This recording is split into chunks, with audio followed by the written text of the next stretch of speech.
Good morning everyone.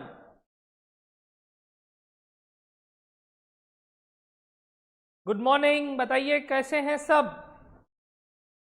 Good morning Sameer, Sameer जी good morning. बाकी लोग फटाफट आओ।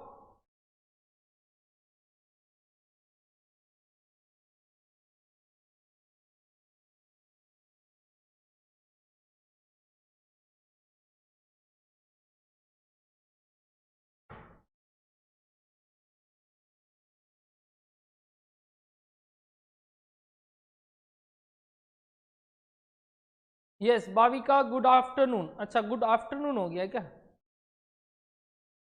सॉरी, मैंने गुड मॉर्निंग लिख दिया। भैया गुड आफ्टरनून हो गया है। अरे अरे अरे, दिन का 2 बजा, हम भी क्या बात कर रहे हैं आज सुबह सुबह। चलो आज आपका पहला क्लास है दिन का, तो गुड मॉर्निंग से ही शुरुआत कर लो। गुड आफ्टरनून ले लो, एक ही बात है।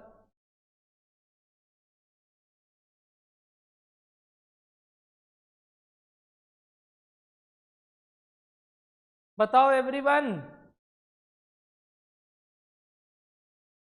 कैसे हैं आप? All good? Yes, okay.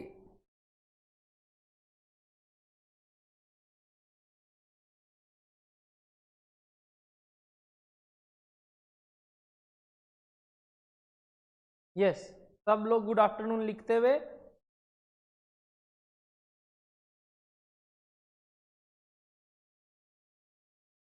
Okay, क्या कर रहे थे लास्ट क्लास? बताइए बताइए बताइए।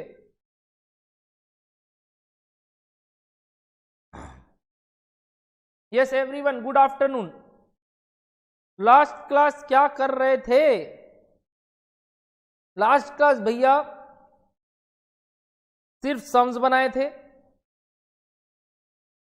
क्वेश्चन नंबर 2 बनाए थे अपने, ध्यान होगा, इजी था। क्वेश्चन नंबर 3 बनाए थे, एक्स लेके किया करना पड़ा था एक सवाल, टफ सवाल थोड़ा सा, और उससे टफ था क्वेश्चन नंबर 5 जहां एक्स और वाई दोनों लेके बनाना पड़ा था।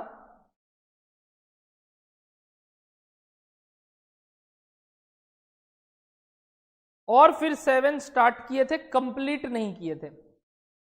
स्टार्ट किए थे बट कंप्लीट नहीं किए थे। स्टार्ट कैसे किए थे भैया? प्रोडक्शन यूनिट निकालने के लिए पहले प्रोडक्शन यूनिट निकाले थे सेम ईयर का 15-16 का। तो 15-16 का प्रोडक्शन यूनिट निकला था 15,000 यूनिट, और क्लोजिंग स्टॉक निकाले थे 16-17 का, जो कि बोला ओपनिंग स्टॉक क्लोजिंग स्टॉक हो गया पिछले साल का। प्रोडक्शन के लिए बोला था 1/3 प्रोडक्शन पिछले साल से बढ़ जाएगा, और सेल्स 50% से बढ़ जाएगा, उस हिसाब से क्लोजिंग स्टॉक निकला था। Correct everyone? जितने लोग भी ज्वाइन करेंगे गुड आफ्टरनून जरूर लिखोगे, नाम पता चलता है। फिर अपने लोग कॉस्ट शीट बनाना स्टार्ट किए थे, जिसमें मैंने 2015 का आपको सिखाया कैसे रेट सोचते हैं अगर वेरिएबल कॉस्ट है तो, और डायरेक्ट मटेरियल प्रोडक्शन यूनिट पर डिपेंड करता है, डायरेक्ट लेबर प्रोडक्शन यूनिट पर डिपेंड करता है, फैक्ट्री ओवरहेड भी वेरिएबल वाला प्रोडक्शन ओवरहेड पे डिपेंड करता, प्रोडक्शन यूनिट्स पे डिपेंड करता है। फिक्स्ड के केस में तो नॉर्मल बात है, फिक्स्ड रहेगा, यूनिट्स पे डिपेंड नहीं करता है। फिर एडमिन ओवरहेड का भी वेरिएबल पार्ट वे प्रोडक्शन ओवरहेड पे डिपेंड करता है। फिर अपने क्लोजिंग स्टॉक का वैल्यूएशन किए थे, क्योंकि सिर्फ एक सीओपी था तो FIFO LIFO weighted average simple average से मतलब नहीं था। बट ध्यान आया होगा, सेलिंग ओवरहेड किस यूनिट पे डिपेंड करता है? सेलिंग यूनिट्स पे, वेरिएबल वाला। उस हिसाब से प्रॉफिट बैलेंसिंग फिगर आया था। उसके बाद अपने लोग 2016-17 का टारगेटेड पीरियड का काम कर रहे थे, जिसमें अपने को बोला 5% से मटेरियल कॉस्ट बढ़ेगा, क्योंकि मटेरियल का कॉस्ट पूरा पूरा लेबर वेरिएबल है, तो मतलब वेरिएबल कॉस्ट बढ़ेगा। तो वेरिएबल कॉस्ट का रेट चेंज हो गया, और एक जो यूनिट के कारण चेंज आएगा वो तो आएगा ही 20,000 यूनिट के हिसाब से। डायरेक्ट लेबर में एक बहुत अच्छा पॉइंट सीखे थे एफिशिएंसी के ऊपर, ध्यान होगा आपको। अगर एफिशिएंसी 100 से कम है तो कॉस्ट ज़्यादा लगेगा क्योंकि टाइम ज़्यादा लग रहा है, और अगर एफिशिएंसी 100 के ऊपर है तो टाइम कम लगेगा, कॉस्ट कम लगेगा। डिवाइड होता है एफिशिएंसी रेट से। उस हिसाब से प्राइम कॉस्ट निकाले थे। फिर वेरिएबल ओवरहेड के बारे में जो जो बात बोला था वो किए थे। फिक्स्ड कॉस्ट बोला 25% बढ़ जाएगा, फैक्ट्री ओवरहेड का तो बढ़ा दिए थे। एडमिन ओवरहेड बोला कुछ नहीं बढ़ेगा, और एडमिन वेरिएबल भी कुछ नहीं बढ़ेगा, तो सिर्फ यूनिट चेंज के कारण वेरिएबल में चेंज आया, और सीओपी निकाले थे। मैंने बोला आपको फीफो मेथड के हिसाब से आपको क्लोजिंग स्टॉक निकालना था। अपने निकाल चुके थे कि ये सीओपी 20,000 के लिए है, ओपनिंग 5,000 के लिए है, क्लोजिंग 10,000 यूनिट है, और sold cost of good sold 15,000 unit है। क्या आपने होमवर्क करके रखा है? होमवर्क था इस सम्स को कंटिन्यू करना। क्या सब ने होमवर्क बनाया? पहले बताइए हाँ कि ना। यस तो थम्स अप, नो तो थम्स डाउन। ये था लास्ट क्लास का रिवीजन, वेरी इजी, सिर्फ और सिर्फ सम्स।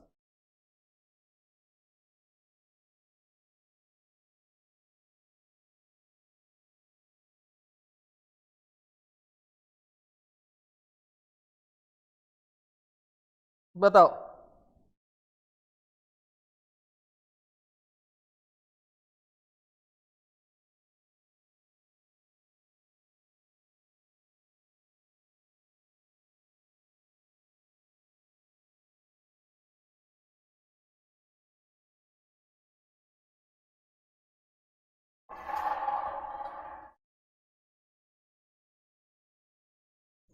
ट्राई किया है आपने तो बताओ।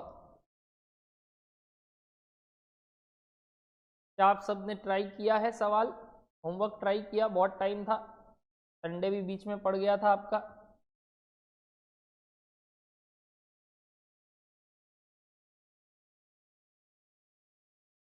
शायद अविनाश सर ने क्लास भी नहीं लिया था, तो बढ़िया है, आपको छुट्टी मिल गया था।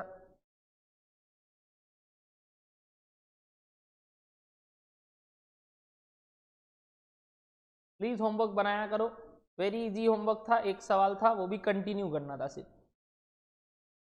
बताओ फीफो मेथड के हिसाब से क्लोजिंग स्टॉक कितना आया? ओके ओके, थम्स अप आ रहा है, बहुत खूब। फीफो मेथड के हिसाब से क्लोजिंग स्टॉक कितना है, क्योंकि सम्स में फीफो मेथड अप्लाई करना था। First in first out, FIFO method again easy. यानी ये जो सीओजीएस में 15,000 गुड्स है, इसमें 5,000 ओपनिंग का है और 10,000 सीओपी का है। तो क्लोजिंग में जो 10 है वो पूरा का पूरा सीओपी का है। तो बताओ कितना हो गया? 1556750 डिवाइडेड बाई 20,000 इंटू 10,000, यानी कितना हो गया ये वाला value? 778375 778375। Very good everyone, very very good. Bhavika बहुत खूब, सबसे पहले आंसर भाविका का आया, वेरी गुड। तो क्लोजिंग स्टॉक का valuation was very easy FIFO के हिसाब से।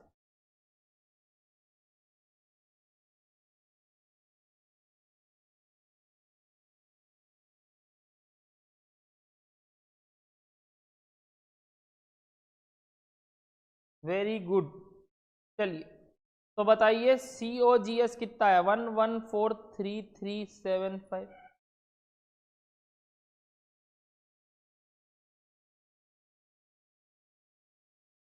अब बताइए आप, अब बताइए आप।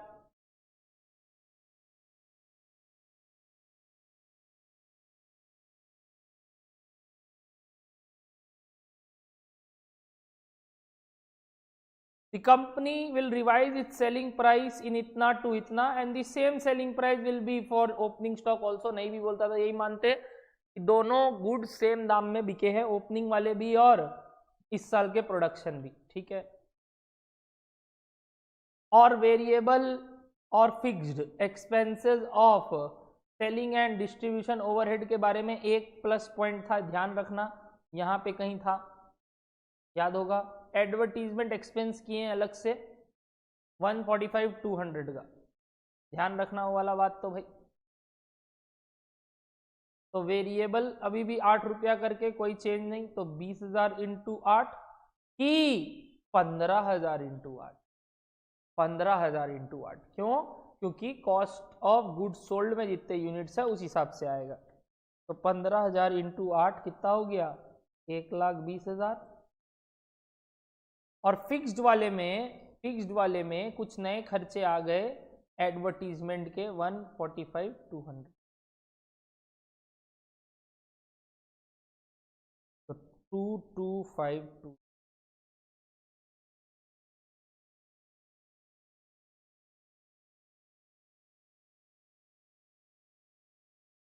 टोटल बताओ कितना हुआ?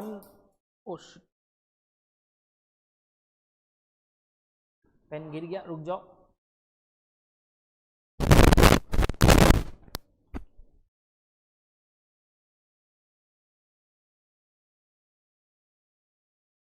जितने आप टोटल करो।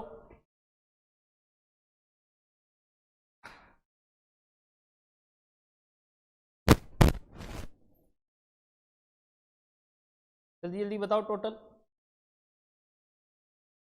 1143375 प्लस 1,20,000 प्लस 22500, 14,88,570।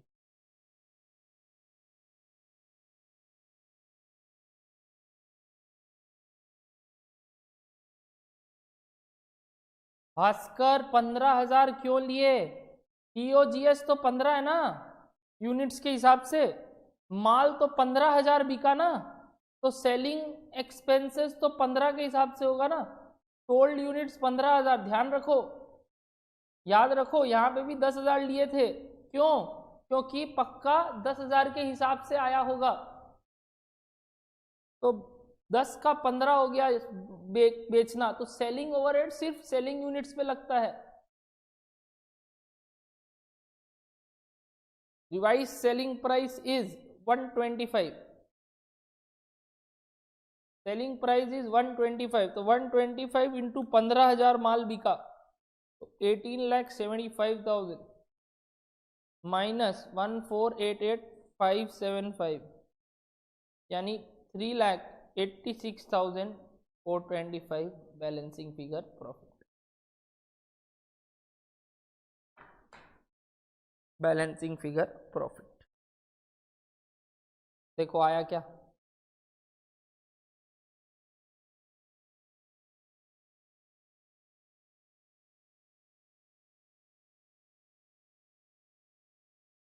देखो तो आया क्या?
कुछ कैलकुलेशन एरर हुआ है क्या? 145 आ रहा है क्या? देखो तो मैंने कुछ कैलकुलेशन एरर कर दिया क्या?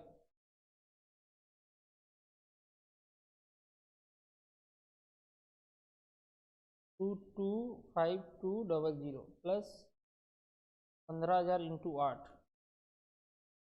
1,20 ऐसे हो गया। यहाँ पे क्या था ऑलरेडी ये सवाल?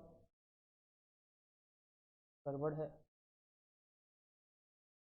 145 200 ही तो है।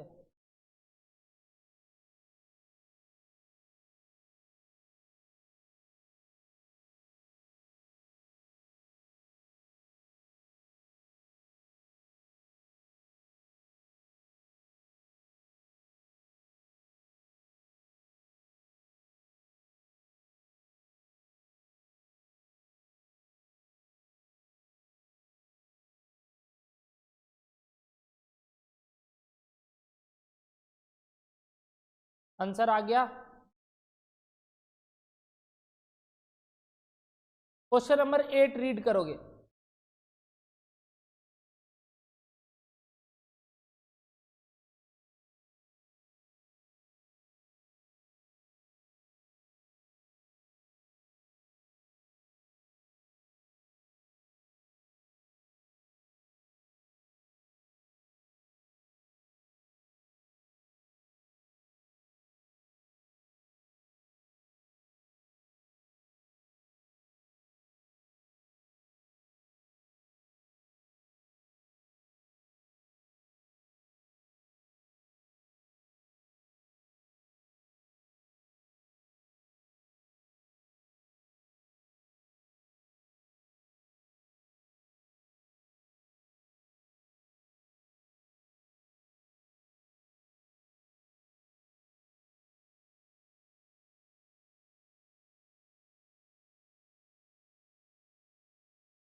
आपने मुझे एक पॉइंट के लिए रोका नहीं, मैंने अभी देखा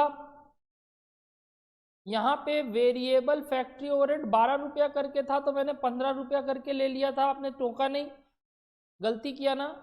वेरिएबल ओवरहेड तो प्रोडक्शन का कुछ भरा नहीं था, कुछ चेंज नहीं था, मैंने भूल से 15 लिखा था और आपने भी टोका नहीं, 12 है ये, तो ये 3 लाख नहीं है। 1 मिनट करेक्शन करो, करेक्शन करो एक, वही मैं बोला कुछ गड़बड़ आ रहा है, मैंने ऑलरेडी ये सम्स बनाया हुआ है, और जब मैंने ये सम्स बनाया था तो आंसर ये आया ही नहीं था। ये 240 है मुन्ना, ठीक करो इसको, ये 12 रुपया करके है फैक्ट्री ओवरहेड वेरिएबल नेचर का, आपने गड़बड़ बनाया था पहले, ठीक करो इसको, ठीक करो। तो ये वाला आंसर भी गड़बड़ है, यहाँ पे टोटल ठीक करो।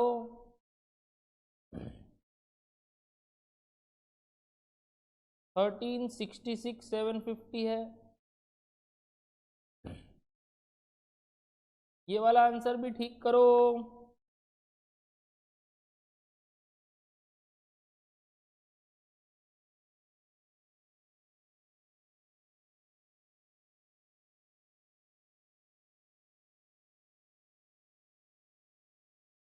फोर्टीन 96,750 है, डिवाइडेड बाई 20 इंटू 10, यानी ये भी ठीक करो। 748,350 है, 375 है,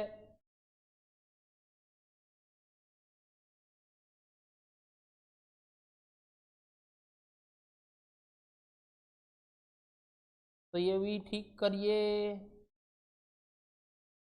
1113,375 है, और ये भी ठीक कीजिए आप टोटल, प्लस 120 प्लस 22500। मैं वही गलती ढूंढ रहा था, क्योंकि मैंने जब सम्स बनाया इतना आया नहीं, तो है 1458,575 माइनस 1875, यानी प्रॉफिट है 41642। ठीक करो, एक गलती चल रहा था अपना, अपने यहाँ 15 लेके कर लिए थे, 12 लेके था, 15 क्यों किए, क्योंकि भूल से 15,000 का 15 लिख लिए थे, बट 12 है यहाँ, 12 करके रेट था, तो वैल्यूएशन गलत आया होगा, वैल्यूएशन भी ठीक करो, टोटलिंग गलती आया होगा वो भी ठीक करो, तो ये है फाइनल आंसर।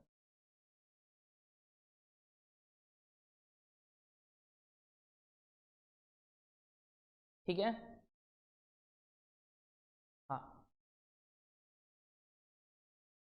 सब कुछ हो गया, सवाल खत्म, नेक्स्ट सवाल में चले।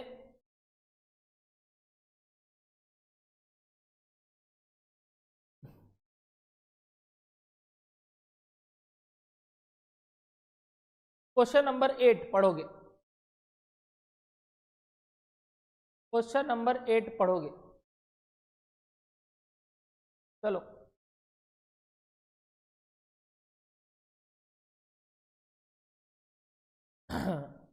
Following information relate to manufacturing concern for the year ended 31 March 2018। Opening stock of raw material, closing stock of raw material, purchases and cost related to it. तो उसमें क्या आता है, यही तो फ्रेट इनवर्ड। फ्रेट इनवर्ड भी purchases के साथ आ जाएगा। अच्छा, डायरेक्ट वेजेस पेड दिया है और आउटस्टैंडिंग दिया है। मेरे को उससे मतलब नहीं है कितना पे कितना आउटस्टैंडिंग, मेरे को टोटल चाहिए कि डायरेक्ट मटेरियल अक्रूवल बेसिस पे कितना है। तो I require total of this for wages. तो इन दोनों का टोटल कर दोगे, यानी कितना हो गया, 14,600।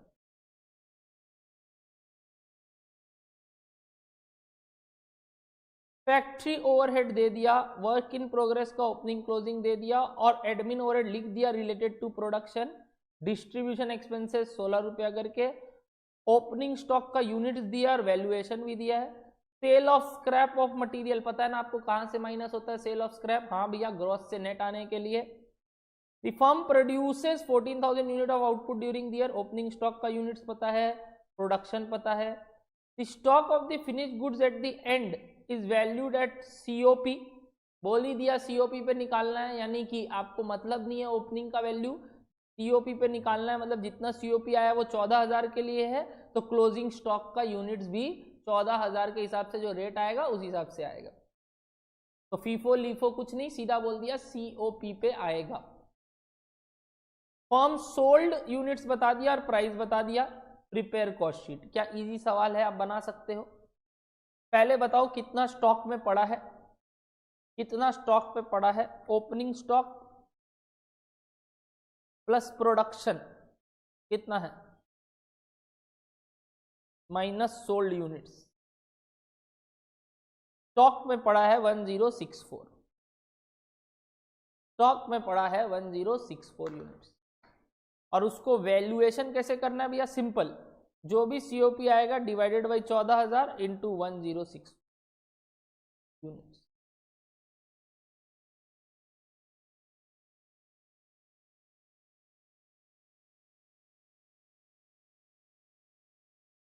क्या कॉस्ट शीट बना सकते हो आप इस सवाल का, ट्राई करो फटाफट, ट्राई करो एवरीवन फटाफट।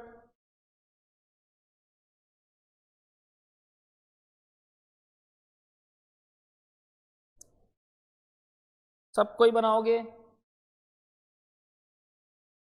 पहले रॉ मटेरियल कंज्यूम बताओ। Opening stock plus purchases plus cost related to purchases 1 lakh का है, और माइनस क्लोजिंग स्टॉक। तो रॉ मटेरियल कंज्यूम्ड इतने डेटा से आया, आप लोग बना रहे हो, मैं तो सिर्फ कैलकुलेशन करूंगा। 42,48,000 प्लस वेजेस जो मैंने निकाल के रख दिया टोटल, और प्राइम कॉस्ट आया 5654 प्लस फैक्ट्री ओवरहेड के लिए बोला 20% ऑफ प्राइम कॉस्ट है, तो जो आया 20% उसका निकाल लो और ऐड करके वर्क्स कॉस्ट बताओ कितना आया of WIP and finish goods gross. Gross कितना आया 67,84,800। ग्रॉस से नेट जाने के लिए क्या करते हैं, sale of scrap minus. Sale of scrap कितना है 8,000 minus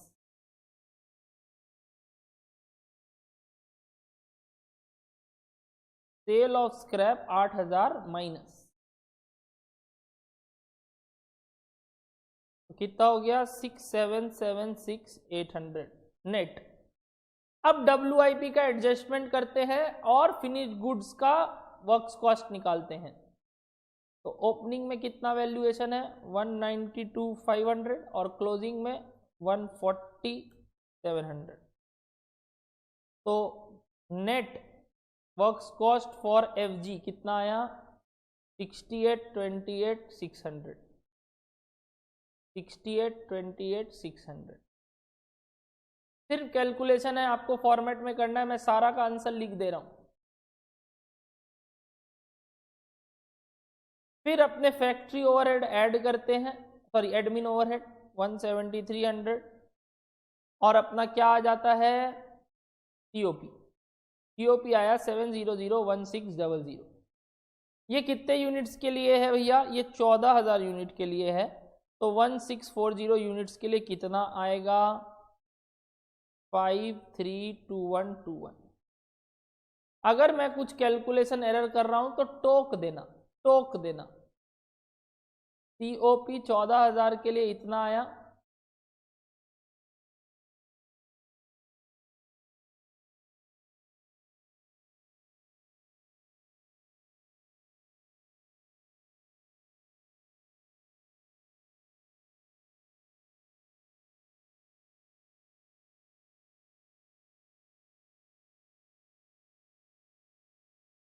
two 1.6 to be precise, but वो 0.6 हटा देते हैं।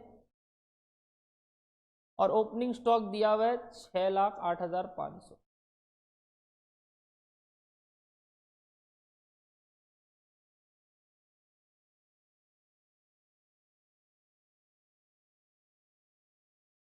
तो COGS आ जाएगा अपना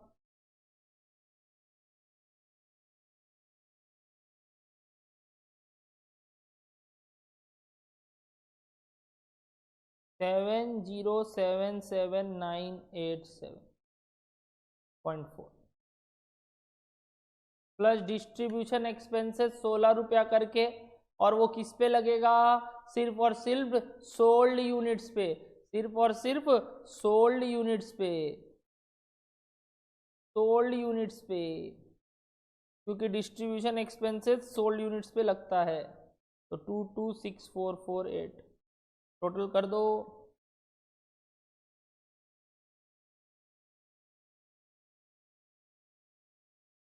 तो आएगा आपका COS 7304426.4। और सेल्स कितना है,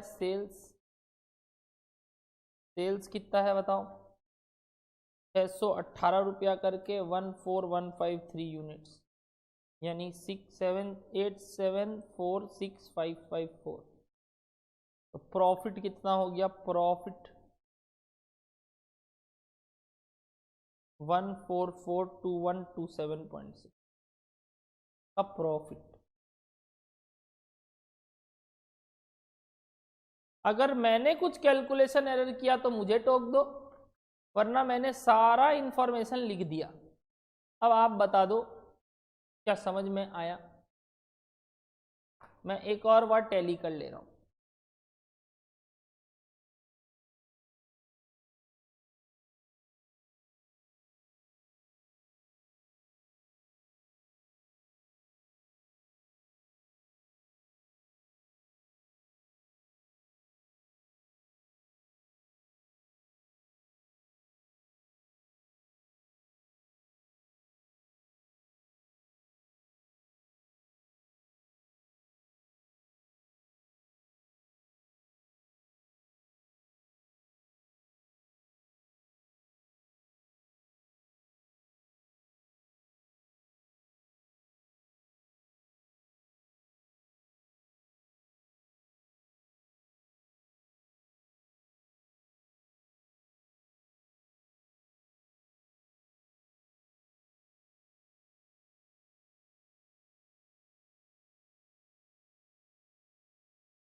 प्लीज मिलाओ क्वेश्चन नंबर 8 और बताओ बन गया इजी क्वेश्चन।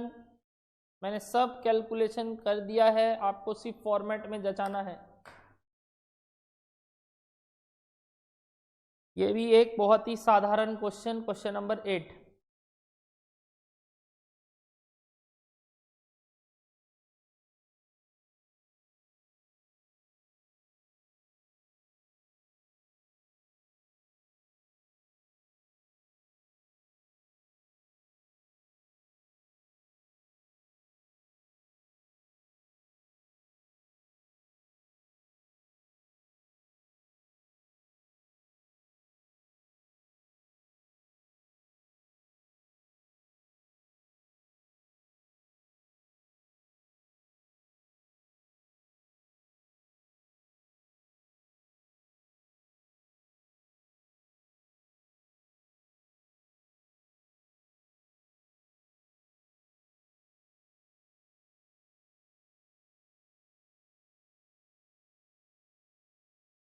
बोलिए सब कोई ओके, हाँ ना, बन गया। कोई पार्ट रिपीट तो जरूर करूंगा, वैसे इसमें कुछ रिपीटेशन नहीं था, एकदम लॉलीपॉप क्वेश्चन था जिसमें एक एक पार्ट का आपको मार्क्स मिलेगा। अगर एग्जाम में आता है तो पूछेगा अलग से सीओपी बताओ, अलग से नेटवर्क्स कॉस्ट बताओ, अलग से ये बताओ वो बताओ, हलाना डिगाना फगाना।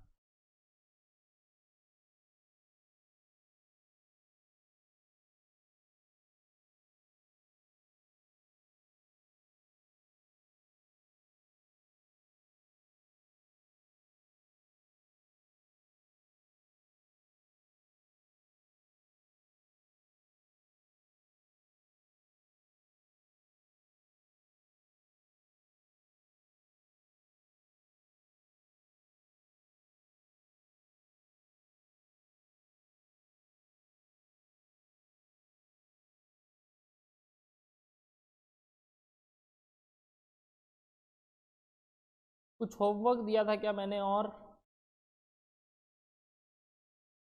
6 भी होमवर्क दिया था मैंने, 6 भी होमवर्क दिया था मैंने।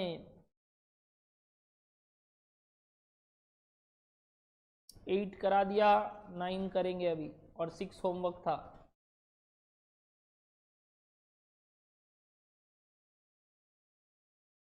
क्वेश्चन नंबर 6 का प्राइम कॉस्ट कितना आया बता दो तो, जितने लोग ने होमवर्क बनाया है।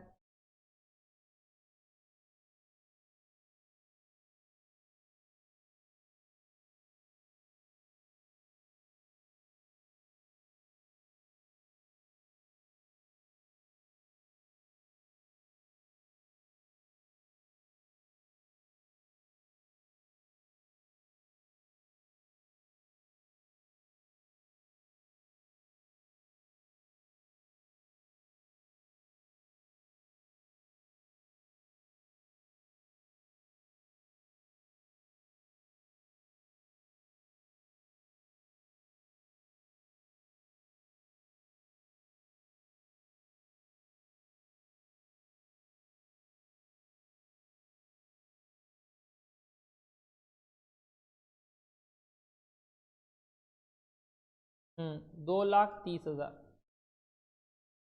ठीक, 2,30,000। क्वेश्चन नंबर 8 बन गया तो थम्स अप, तो 9 में चलूं? 9 करेंगे, 9।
नाइन को रीडिंग दे दिए आप लोग, कितना चीज निकालना है? ये 5 चीज। यही सवाल आपके लिए इंपॉर्टेंट है क्योंकि हर एक के लिए 2 नंबर रहेगा और 10 नंबर का एक सेट बन जाएगा। या सपोज कर लो कोई पार्ट में 3 नंबर रहेगा, 4 नंबर रहेगा, ऐसे करके आपका टोटल में ये क्वेश्चन 7 से 8 नंबर का आएगा। Very very important type of question. ऐसे ही ब्रेकडअप क्वेश्चन मैंने आपके लिए लाया है जहां पे आपको एक एक पार्ट का नंबर मिलेगा टूट टूट के।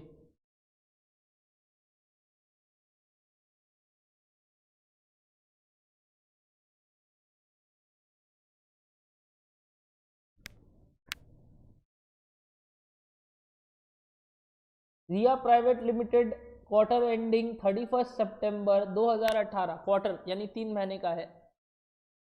डायरेक्ट एक्सपेंसेस दे दिया 3 महीने का। Direct wages being 175% of factory overhead is इतना, यानी ये डायरेक्ट वेजेस का अमाउंट है जो कि 175% ऑफ फैक्ट्री ओवरहेड है। तो फैक्ट्री ओवरहेड कितना हो गया भैया, मतलब wages is equals to 175% of factory overhead, और वेजेस का अमाउंट दे दिया इतना, तो factory overhead is this amount divided by 175%।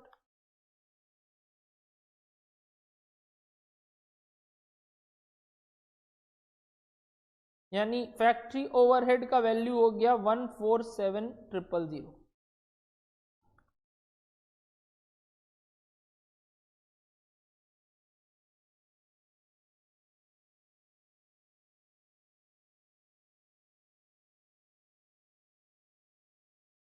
COGS दिया है, सेलिंग डिस्ट्रीब्यूशन ओवरहेड दिया है, सेल्स दिया है, और बोला administration overhead is 10% of factory overhead. क्योंकि मैंने फैक्ट्री ओवरहेड निकाल लिया तो एडमिनिस्ट्रेशन ओवरहेड इसका 10% है, यानी अपने मानेंगे प्रोडक्शन नेचर का ही, तो वो कितना हो गया 14,710% ऑफ 1,47,000। और कुछ स्टॉक डिटेल्स दिया है आपको, ओपनिंग और closing. You are required to prepare cost sheet calculating raw material consumed। Raw material consume निकालना है आपको। रॉ मटेरियल कंज्यूम निकालने के लिए opening plus purchases minus closing चाहिए, बट क्योंकि सवाल में रॉ मटेरियल परचेजेस कहीं नहीं है तो रॉ मटेरियल कंज्यूम ऐसे नहीं निकलेगा, उल्टा परचेजेस बैलेंसिंग फिगर निकलेगा, क्योंकि opening stock of raw material और closing stock of raw material दिया है। रॉ मटेरियल कंज्यूम पक्का नीचे से आएगा क्योंकि परचेजेस नहीं दिया, ठीक है। रॉ मटेरियल कंज्यूम के बाद डायरेक्ट लेबर ऐड करते हैं, जो कि कितना निकला हुआ है 257,250, और डायरेक्ट एक्सपेंसेस इस सवाल में है 180, जिसका टोटल आता है प्राइम कॉस्ट, जो कि मांगा है सवाल, बट वो पीछे से ही आएगा क्योंकि रॉ मटेरियल कंज्यूम नहीं निकल रहा, ठीक है। अब नेक्स्ट क्या करना है अपने को, पीसी के बाद क्या ऐड करते हैं बताओ, वर्क्स कॉस्ट या works overhead, sorry works overhead, जो कि अपने कैलकुलेशन करके निकाल लिए, लेबर डिवाइडेड बाई 175%, तो कितना हो गया 147 का टोटल क्या आता है works cost for both opening WIP, मतलब opening WIP and raw material finish goods. Works cost का भी टोटल नहीं पता, बट ओपनिंग WIP और क्लोजिंग WIP पता है, 170, 800 और 190। तो इससे क्या मिलता है अपने को, works cost for finish goods, और ये है works cost for finish goods and WIP goods. अभी तक ये भी नहीं पता, works cost for finish goods भी नहीं पता। Works cost of finish goods के बाद अपने एडमिन ओवरहेड ऐड करते हैं, जो कि बोला फैक्ट्री ओवरहेड का, एडमिन ओवरहेड ऐड करते हैं जो कि बोला फैक्ट्री ओवरहेड का 10%, तो 14,700, जिसका टोटल को COP बोलते हैं, वो भी नहीं पता, वो भी नहीं पता। उसके बाद अपने को plus opening stock of FG करते हैं और closing stock of FG minus करते हैं। ओपनिंग स्टॉक ऑफ FG दिया हुआ है कितना 3,10,000 और 275 is the closing stock, 3,10,000 opening, 275 closing, तो 3,10,000 हो गया अपना ओपनिंग और 275 हो गया क्लोजिंग।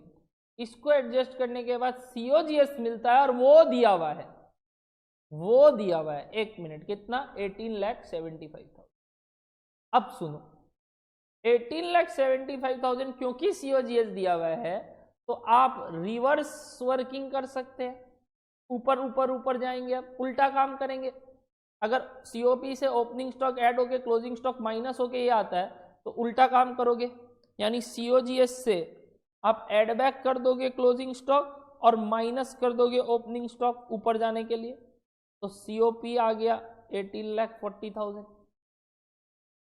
सीओपी में वर्क्स कॉस्ट प्लस एडमिन हुआ होगा, तो एडमिन ओवरहेड हटा दो तो आपको वर्क्स कॉस्ट मिल जाएगा।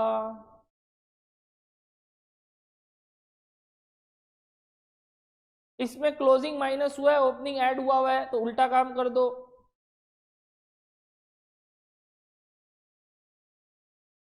तो आपको works cost for FG and WIP मिल जाएगा। इसमें 14700 ऐड किया हुआ है, उसको हटा दो तो प्राइम कॉस्ट मिल जाएगा।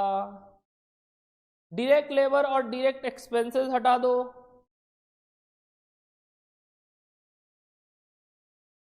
तो आपको रॉ मटेरियल कंज्यूम्ड मिल जाएगा।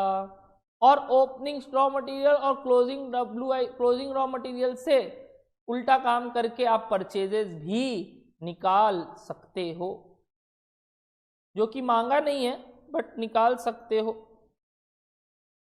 परचेजेस भी निकाल सकते हो। कितना आएगा परचेजेस? परचेजेस आएगा आपका 120,465। परचेजेस मांगा नहीं था, रॉ मटेरियल कंज्यूम मांगा था, निकाल दिए। प्राइम कॉस्ट मांगा था, निकाल दिए। फैक्ट्री कॉस्ट, फैक्ट्री कॉस्ट मांगा था या कौन सा फैक्ट्री कॉस्ट? ऑब्वियसली नेट वाला जो सब चीज फाइनल करके आता है, यानी ये वाला 118,25,300 फैक्ट्री कॉस्ट मांगा था, निकाल दिए। सीओजीएस मांगा और दिया है, वाओ वाओ क्या बेवकूफ आदमी है।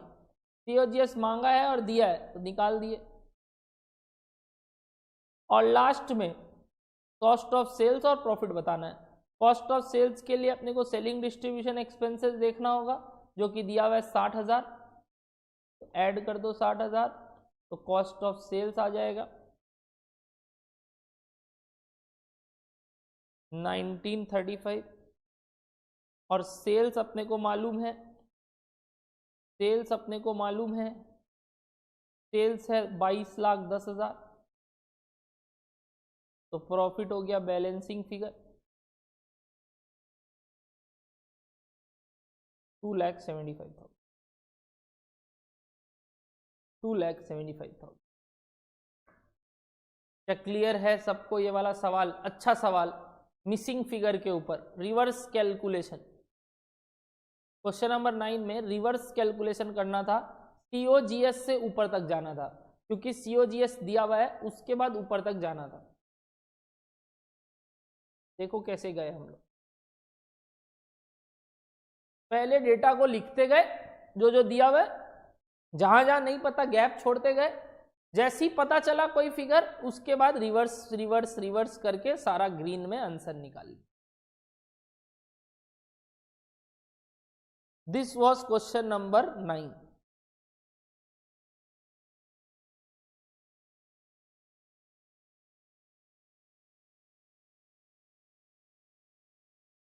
रॉ मटेरियल कंज्यूम्ड उल्टा निकला, पीसी भी उल्टा निकला, वर्क्स कॉस्ट भी उल्टा निकला, सीओपी भी उल्टा निकला, क्योंकि सीओजीएस दिया हुआ था। सीओजीएस से स्टार्ट करते हुए अपने आगे बढ़े।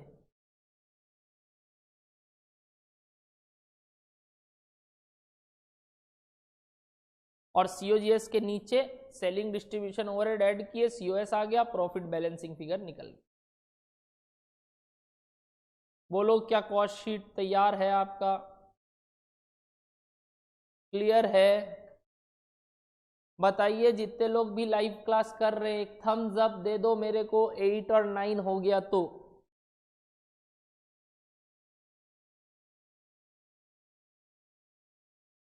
मेरे तक चैटें नहीं पहुंच रही हैं या आप कर नहीं रहे हो?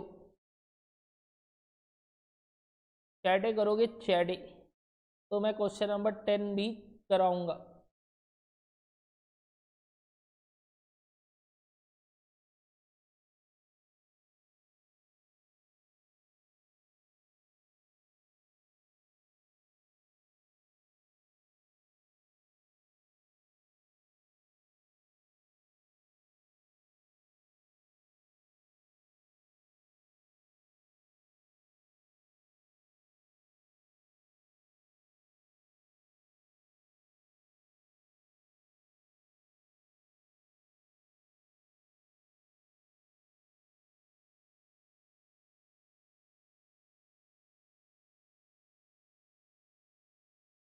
8 हो गया, 9 नहीं हुआ भास्कर, 9 भी तो इजी है, रिवर्स कैलकुलेशन है, ट्राई करो।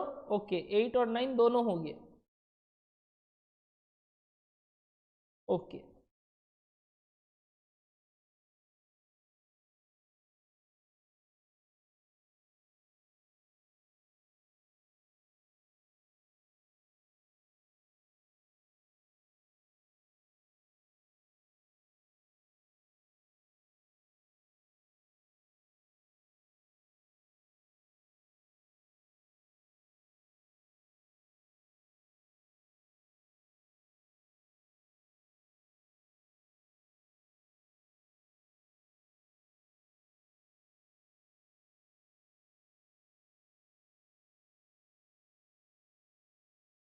ठीक है।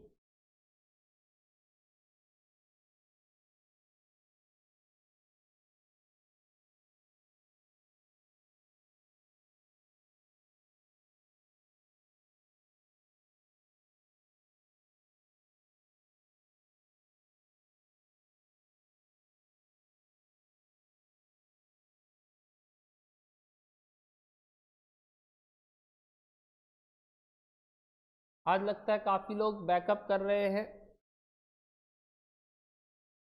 बैकअप में सवाल कर रहे हो, ध्यान से हो गया होगा कंप्लीट। ओके क्वेश्चन नंबर 10 आराम से।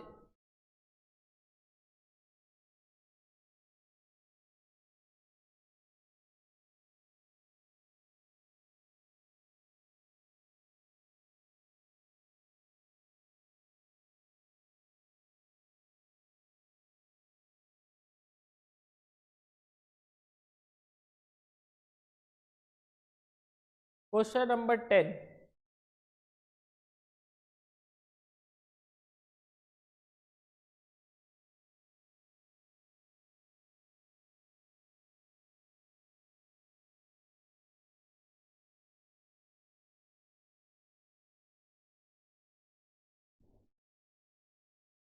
कितना यूनिट्स बनाने का हिम्मत है उसका? 36,000 units of toys per annum. Estimated cost दिया है प्रोडक्शन का क्या क्या, और भी दिया है, सेलिंग का भी दिया है, नीचे पढ़ना स्टार्ट करो। डायरेक्ट मटेरियल पूरा वेरिएबल, लेबर में कुछ कंडीशन डाला, बोला 30 रुपया करके देंगे, बट अगर 30 रुपया करके इंटू यूनिट्स करने से महीने का 48,000 से कम बनता है, तब फिर मैं 48,000 के हिसाब से दूंगा। क्या मतलब, क्या मतलब भैया? सिंपल सा बात। सपोज मैंने आपको बोला कि आप अगर 10 सवाल बनाओगे, मैं हर सवाल का आपको 100 रुपया दूंगा। भैया सच्ची, अरे बोल रहा हूँ तो, यानी 1000 रुपया आपको मिलेगा। अगर आप 20 सवाल बनाओगे तो आपको 2000 मिलेगा। दूसरी तरफ मैंने बोला ठीक है, आप चिंता मत करो, आपको मिनिमम मैं 500 तो दूंगा ही, चाहे आप कितना भी सवाल बनाओ। यानी कि अगर कोई दिन आपने 4 ही सवाल बनाया तो 400 रुपया ही मिलना चाहिए, बट मेरा वादा था कि 500 दूंगा काम करने का मिनिमम, तो 500 तो मिलेगा। तो उस दिन 400 नहीं, आपको 500 मिलेगा। एक कंडीशन है, subject to minimum of 48,000 per month. ठीक है, ध्यान रखना है बात को। उसके बाद फैक्ट्री ओवरहेड के बारे में क्या बोला, पढ़िए। उसके बाद फैक्ट्री ओवरहेड के बारे में क्या बोला, पढ़िए। बोल रहा है फैक्ट्री ओवरहेड में 3 पार्ट है, फिक्स्ड, वेरिएबल और सेमी वेरिएबल। ठीक है, फिक्स्ड बोल दिया सीधा सीधा 3,60,000 पर एनम, एक साल का 3,60,000 लगता है। वेरिएबल बोल दिया 10 रुपया करके पर यूनिट लगता है। सेमी वेरिएबल के लिए बहुत अच्छा पार्ट बोला, ये पूरा बात समझो पहले।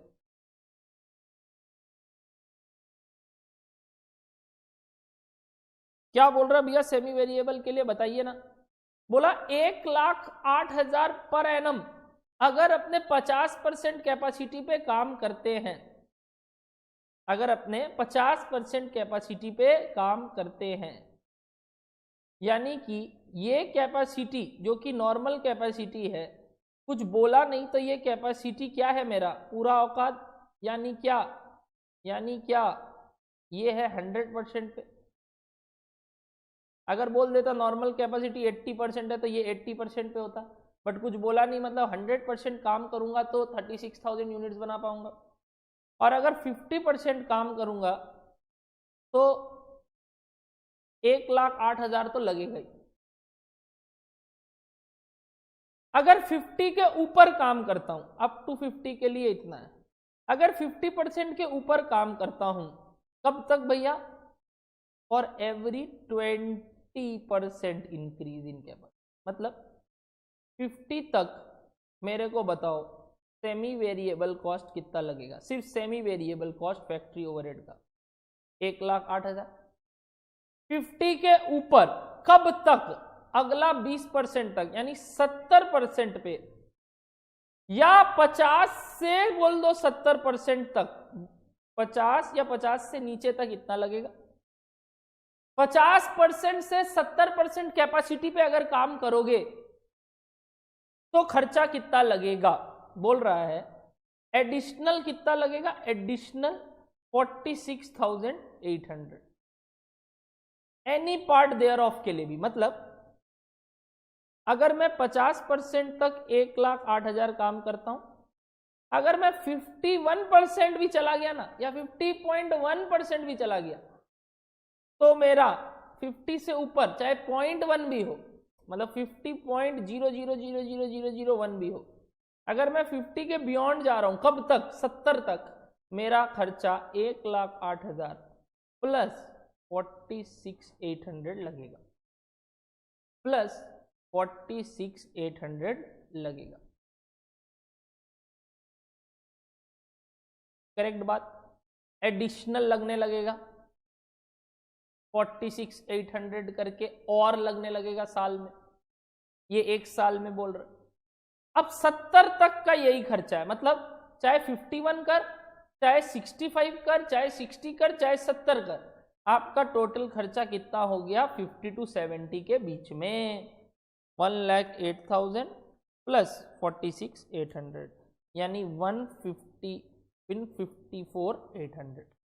ये हो गया 50 और 70 के बीच का। अब अगला पक्का, और उसके ऊपर क्या हो गया? मतलब और 20, यानी 70 से ऊपर से लेके 90 तक, 70 तक, ये 70 के ऊपर और 90 तक में और लगेगा इतना ही, यानी 48,600 और, तो जो पुराना था उस पे और 48,600 ऐड कर दो। ऐसे कुछ भी बढ़ता रहेगा जब तक मैं बोलूं नहीं आपको इतना, यानी 90 से 110 तक, ऐसे तो 100 तक ही काम कर रहे हैं, मतलब 100 में भी कितना लगेगा बताओ ना, और 48,600, यानी 250,200 and so on and so on. बोलो क्लियर हो रहा है? ये हुआ सिर्फ और सिर्फ सेमी वेरिएबल का तरीका निकालने का, इसको बोलते हैं स्लैब फिक्स्ड कॉस्ट। स्लैब के हिसाब से बढ़ेगा, इतना से इतना इतना, इतना से इतना इतना, इतना से इतना इतना। Done done done. Admin overhead पूरा फिक्स्ड है per annum, selling overhead variable है 8 रुपया करके। और देखो क्या बोला, each unit of raw material yield scrap, बोल रहा है unit of raw material scrap yield करता है थोड़ा, और वो कितना में बिक रहा है? 5 रुपया करके, यानी एक एक रॉ मटेरियल से कुछ स्क्रैप पार्ट निकलता है, तो जितना भी यूनिट्स बन रहा है उतना का उतना यूनिट स्क्रैप भी निकल रहा है, और वो 5 रुपया में बिक जा रहा है, तो ये सेल ऑफ स्क्रैप हो गया। 2019 में क्या हुआ? 2019 में फैक्ट्री वर्कड एट 50% कैपेसिटी। 2019 में वर्क फैक्ट्री ने 50% कैपेसिटी पे काम किया पहला 3 मंथ, यानी पूरे साल भर में पहला 3 महीना, फर्स्ट 3 मंथ्स उन्होंने 50% कैपेसिटी पे काम किया। बट इट वॉज एक्सपेक्टेड, यानी यहां तक टाइम बीत चुका है, 3 महीना का टाइम बीत चुका है। बोल रहा है आने वाला, अपने यहां खड़े, आने वाला जो 9 महीना बचा है ना साल में, उसमें अपने कितना % कैपेसिटी पे काम करेंगे? बोल रहा है 80% कैपेसिटी।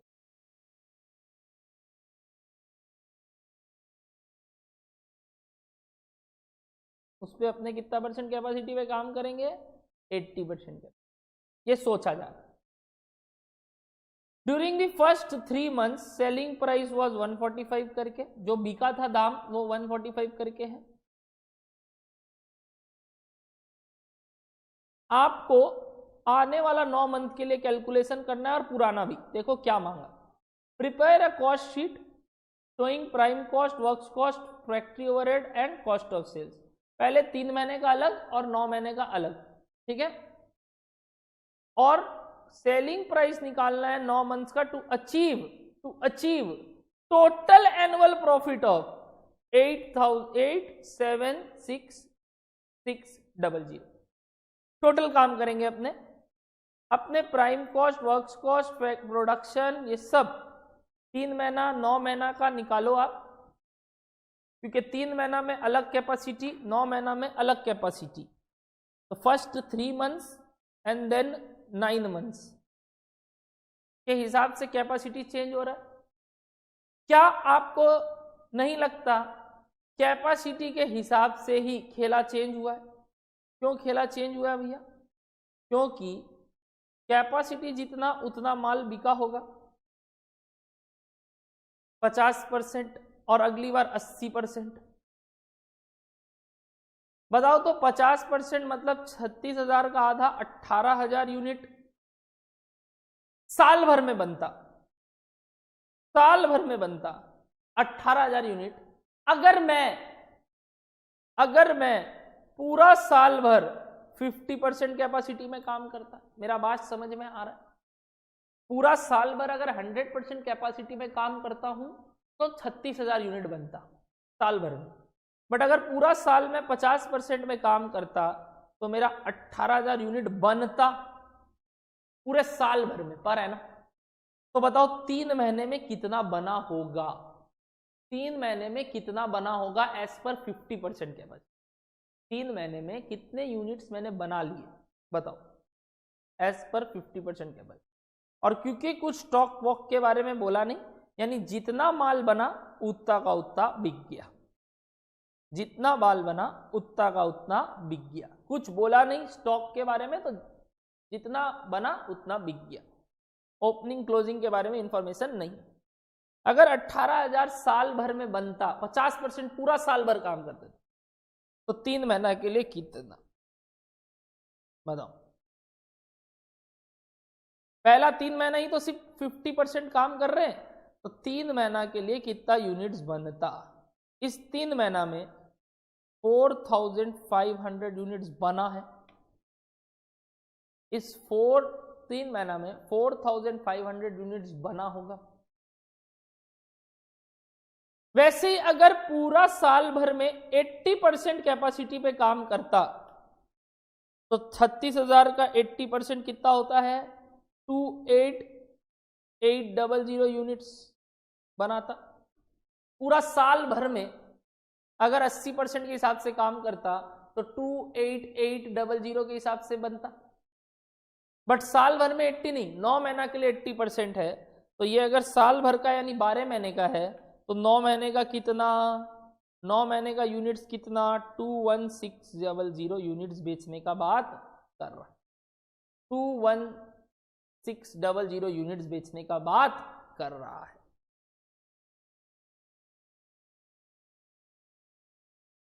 Coming 9 months.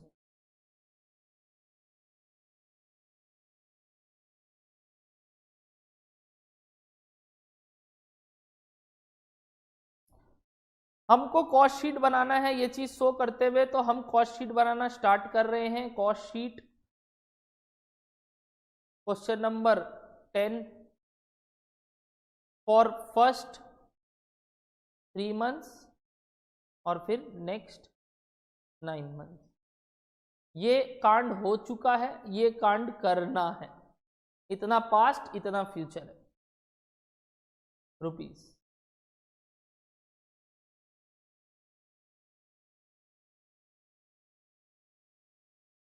पहले बताओ working note number 1, number of units in first 3 months कितना आया भैया? 36,000 100% पे, तो 50% पे 18,000, ये साल भर का है तो 3 महीना के लिए 4,500। वैसे ही number of units in next 9 months, 36,000 into 80% into 9/12 यानी 21,006। ठीक है, हाँ, इतना ही प्रोडक्शन हो रहा है, इतना ही सेल हो रहा है। तो सबसे पहले रॉ मटेरियल का खर्चा कितना करके है? 40 रुपया कर, तो @ 40 रुपीज सीधा सीधा। तो बताओ 40 इंटू 4,500 यानी 180, और 40 इंटू 21,600 यानी 8 लाख इतना। कुछ रेट चेंज नहीं हो रहा है तो यही है 40 का 40। डायरेक्ट लेबर आराम से, डायरेक्ट लेबर आराम से। भैया आराम से क्यों बोला? क्योंकि कुछ कंडीशन था। ध्यान से, ध्यान से। पहला 3 महीना में कितना यूनिट्स बना? 4,500। 4,500 4,500 इंटू कितना रुपया करके?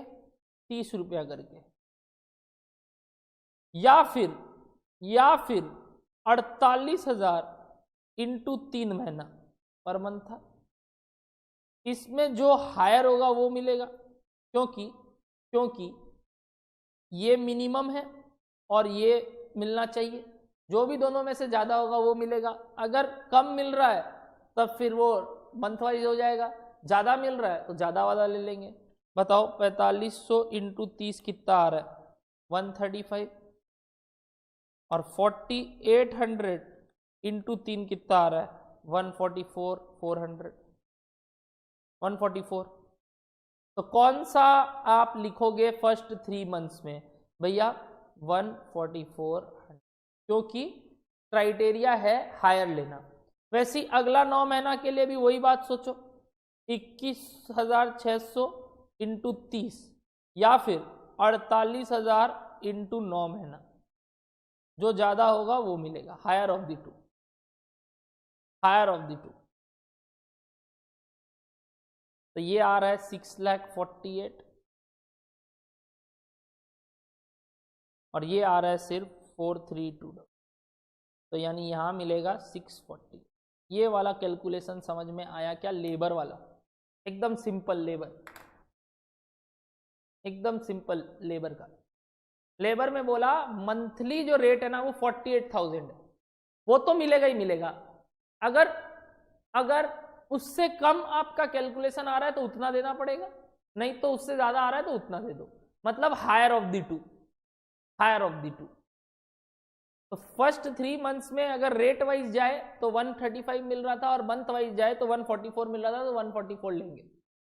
बट नेक्स्ट 9 मंथ्स में रेट वाइज जाए तो ज्यादा मिल रहा था रेदर देन मंथ वाइज जाए तो रेट वाइज ले लेंगे। डन। डायरेक्ट लेबर समझ में आया? This will give you prime cost. Total बताओ प्राइम कॉस्ट का।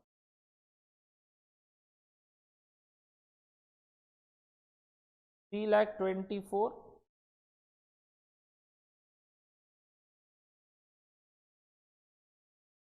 15,12,000।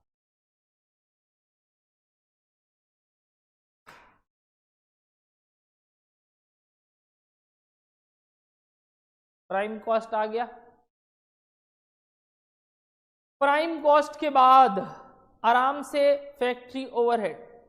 फैक्ट्री ओवरहेड, फैक्ट्री ओवरहेड में 3 पार्ट फिक्स्ड, पूरे साल भर का है। पूरे साल भर का है भाई, फिक्स्ड टाइम वाइज है, टाइम वाइज।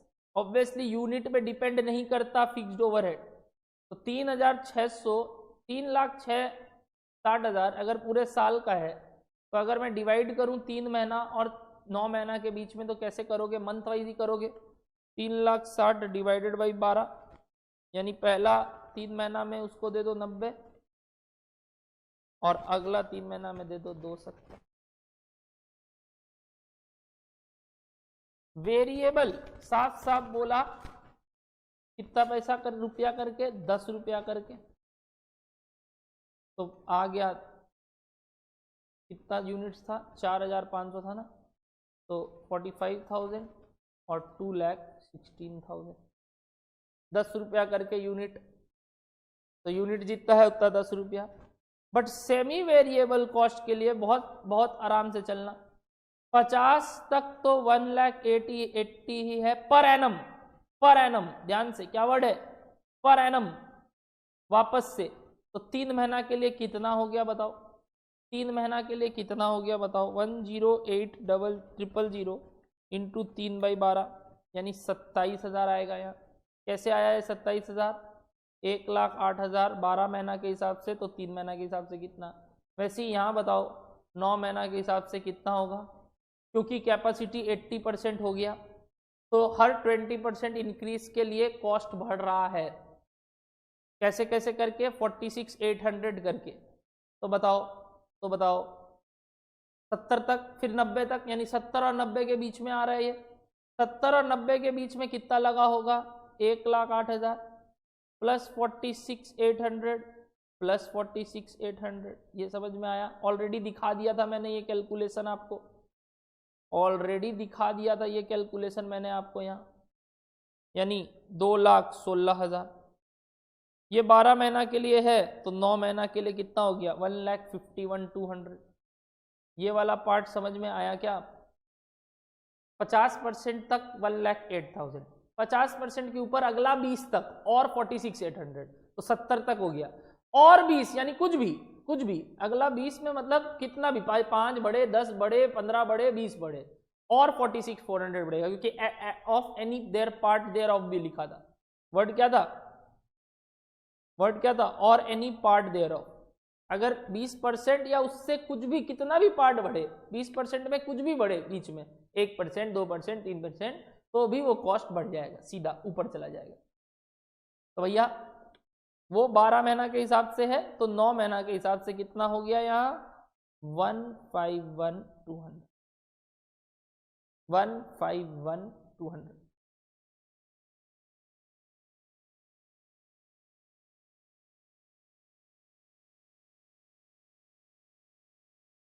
ये आ गया मेरा semi variable cost factory overhead का, जिसका आप टोटल कर सकते हो आप, और वर्क्स कॉस्ट निकाल सकते हो।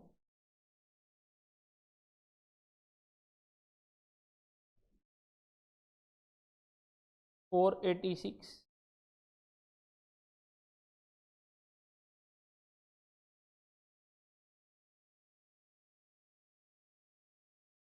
21,49,200। This is works cost gross. कुछ WIP नहीं है। बट नेट वर्क्स कॉस्ट कैसे निकलता है? Less sale of scrap. Sale of scrap बोला, जितना यूनिट बनता है उतना यूनिट स्क्रैप में भी बच जाता है। जितना यूनिट्स बना उतना यूनिट्स स्क्रैप में लग गया। Each unit of raw material, raw material में कितना यूनिट्स लगा भैया? रॉ मटेरियल का यूनिट्स कुछ बोला नहीं, मतलब एक यूनिट बनने के लिए एक रॉ मटेरियल लगता है। For 1 unit of raw material output 1 unit input लगता है, ठीक है। और हर एक इनपुट के लिए एक इनपुट बचता है, जो कि 5 रुपया में बिक रहा है। एकदम साधारण सा बात हो गया। 4,500 इंटू 5, यानी 22,500 का बचत हो रहा है, क्योंकि बेच दे रहे हैं। 21,600 इंटू 5, यानी 1,08,000 का माल बेच दे रहे हैं, सेल ऑफ स्क्रैप बोल के।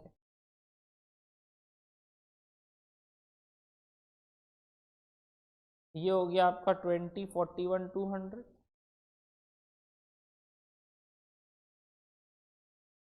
और ये हो गया आपका 4635 network cost. Network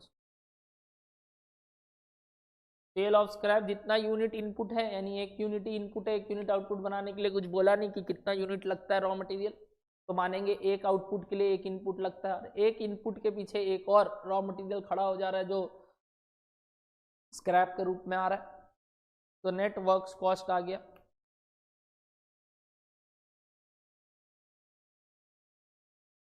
net works cost के बाद एडमिन ओवरहेड ऐड करेंगे, प्रोडक्शन नेचर का ही मानेंगे, जो कि पूरा बोल दिया 5,18,400 है पूरे साल भर के लिए, 5,18,400 12 महीना के लिए, तो 3 महीना के लिए कितना, और 9 महीना के लिए। एडमिन ओवरहेड के बाद सीओपी आता है और वही सीओजीएस है क्योंकि कुछ ओपनिंग क्लोजिंग का चक्कर नहीं है।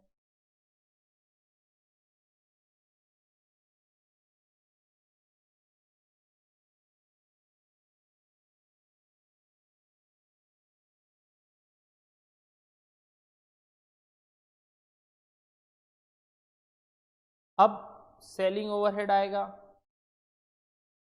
है क्या कुछ, यस। सेलिंग ओवरहेड 8 रुपया करके है और जितना माल बन रहा है उतना का उतना बिक जा रहा है, तो 36,000 हो गया, 4,500 इंटू 8 और 21,600 इंटू 8, तो कॉस्ट ऑफ सेल्स आ गया, कॉस्ट ऑफ सेल्स आ गया।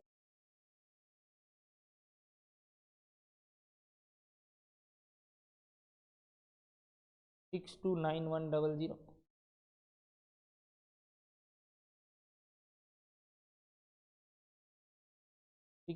2602। प्रॉफिट ऐड करते हैं और सेल्स निकलता है। पहले 3 महीने का सेल्स दे दिया, कितना करके 145 करके, यानी फॉर द फर्स्ट 3 मंथ 145 करके 4,500 यूनिट्स बिका, यानी 652500। तो प्रॉफिट पहले वाले का बैलेंसिंग फिगर आ गया कितना, 629100, यानी 23400, 23,400 बैलेंसिंग फिगर प्रॉफिट आ गया। अगले 9 महीना के लिए मेरे को सेलिंग प्राइस पर यूनिट निकालना है। अगर टोटल साल भर का प्रॉफिट 8,76,600 होता, टोटल प्रॉफिट यानी दिस प्लस दिस मिला के टोटल प्रॉफिट बोल रहा है 8,76,600, और 8,76,600 में 23,400 पहला 3 महीना में प्रॉफिट आ चुका है, यानी ये हो गया 8,53,200 प्रॉफिट कमाना है अगले 9 महीने में, क्योंकि साल भर में जो कमाना है माइनस जो 3 महीना में कमा लिए, बाकी का 9 महीना में कमाना है।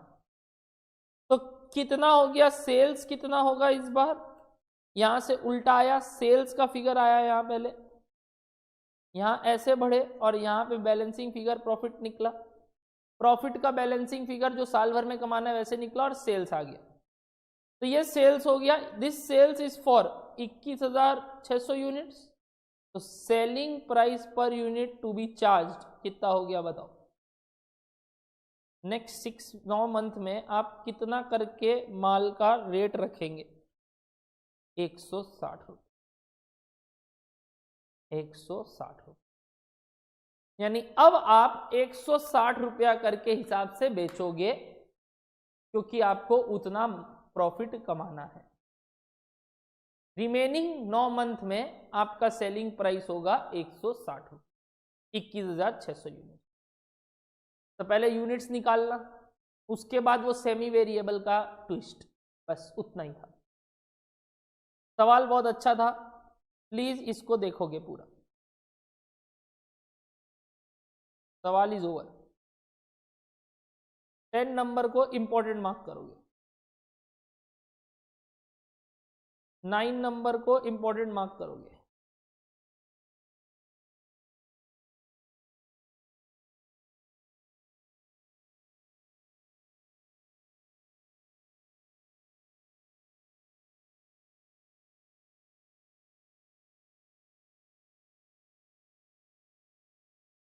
चलो थम्स अप दिखाओ अगर 10 नंबर क्लियर है everybody. Please give me a thumbs up, क्योंकि आप लोग को समझना होगा एक एक चीज। बहुत अच्छा अच्छा क्वेश्चन है और यही सेम टाइप का क्वेश्चन आपका इंस्टीट्यूट एग्जाम में पूछता है, तोड़ तोड़ के, जैसे मैंने निकाला कि पहले प्राइम कॉस्ट बताओ, फिर वर्क्स कॉस्ट बताओ, फिर सीओपी बताओ, फिर सीओएस बताओ। क्वेश्चन नंबर 10 क्लियर है तो बताओ।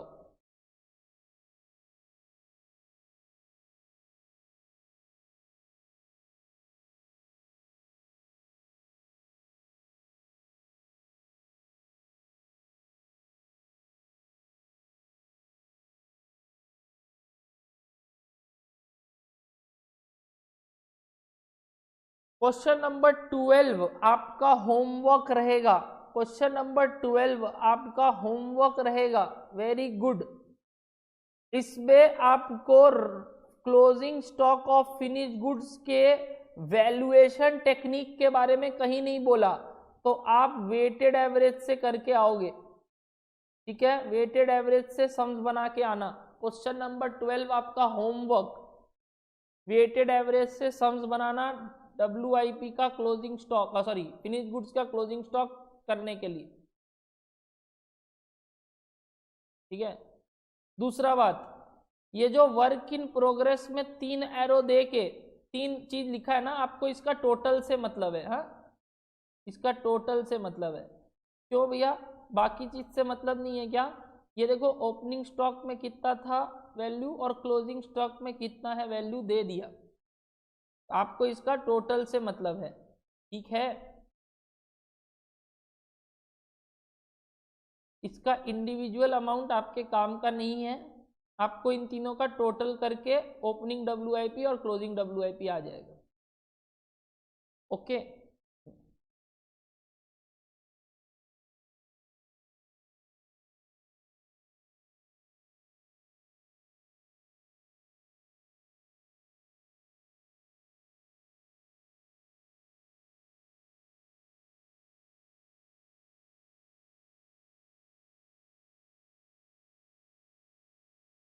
क्वेश्चन नंबर 14 जैसे अभी बनाए ना वैसा ही है, जैसा अभी क्वेश्चन नंबर 9 बनाए ना वैसा ही है, तो ये भी आपका होमवर्क है।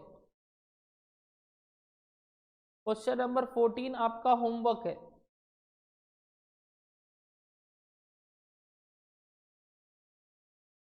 14 होमवर्क और 12 होमवर्क।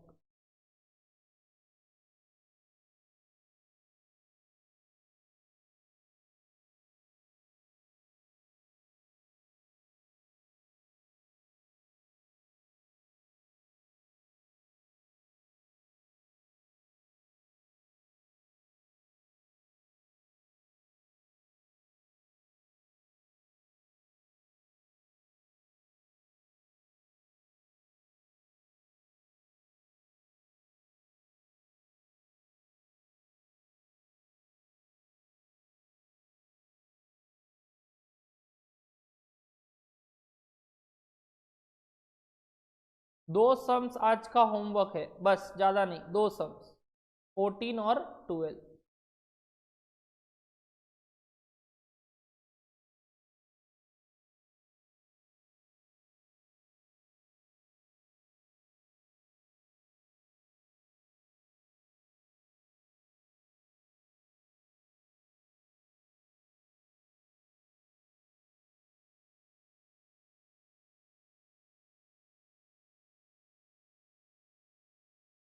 भाविका क्लास के बाद मेरे को फोन करना। बुक्स आपका पहुंच गया है, वो जो मैंने बोला था कल ही पहुंच गया था, बट शायद आपने भी कॉल नहीं किया और मैंने भी कॉल नहीं किया, कि मैंने आपको बोला था संडे आपको मिल जाएगा, तो संडे ही मैंने पहुंचवा दिया था सुबह सुबह। आप एक बार कॉल करना क्लास के बाद, आपको बुक मैं बता देता हूँ कहाँ है, वहीं पे पड़ा है जो मैंने आपको बोला था। ठीक है भाभी?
2-5 मिनट का ब्रेक और उसके बाद अपने क्वेश्चन नंबर 13 बनाएंगे, last question for the day.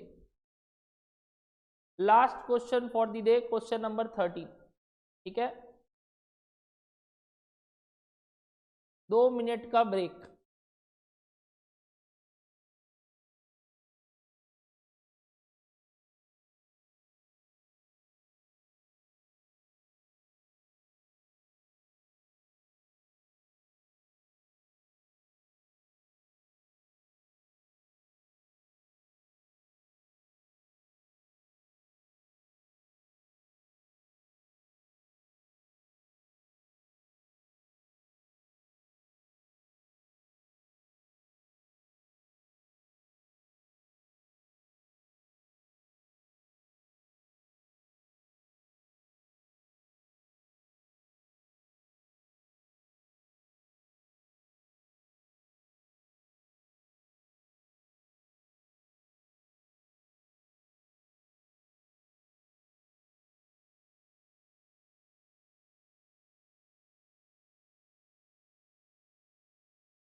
चलिए क्वेश्चन नंबर 13 के और बढ़ते हैं और आज का क्लास खत्म करते हैं। Last question for the day, पढ़िए पढ़िए।